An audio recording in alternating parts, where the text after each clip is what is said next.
vivre dignement et qui pour cela sont pourchassés, traqués, voire tués par les politiques répressives de l'État français et des États européens en général.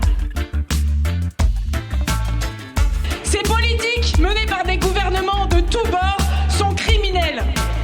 Cette solidarité, je l'affirme d'abord, parce que nous sommes frères et sœurs d'humanité et qu'on ne peut qu'être révolté face au sort des exilés ici, mais dans toutes les frontières, dans le monde, aux frontières de tous les pays riches.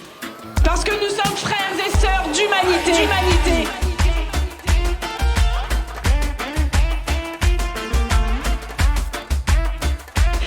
Mais nous ne sommes pas que cela. Nous sommes aussi frères et sœurs d'exploitation, frères et sœurs de classe.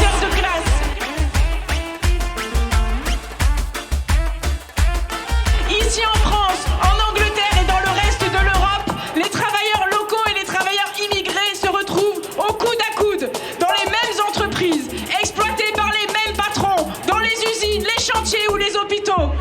Et ce sont ces mêmes capitalistes qui nous exploitent ici, qui licencient ici, qui ferment des entreprises. Eh bien, ce sont les mêmes qui pillent les richesses partout dans le monde, qui sont responsables des guerres en Afrique et au Moyen-Orient et qui soutiennent les pires dictatures.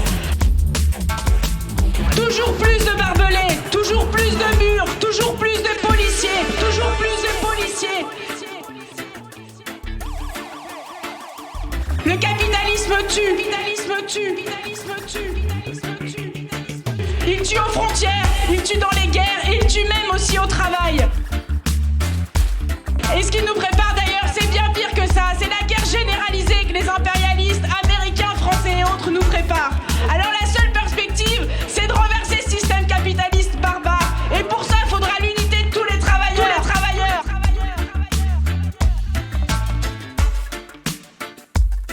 Alors je le dis face à tous les politiciens, de droite comme de gauche, qui défendent le nationalisme, qui nous expliquent qu'on ne peut pas accueillir toute la misère du monde, qu'il faut bien des frontières, etc.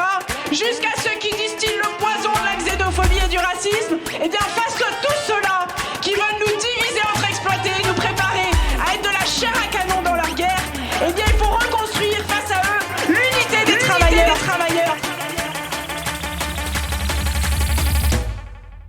Par-delà les frontières, par-delà les nationalités, c'est la seule voie pour renverser le capitalisme, pour mettre fin aux guerres qui ravagent le monde, la seule voie pour construire une société enfin débarrassée de la misère,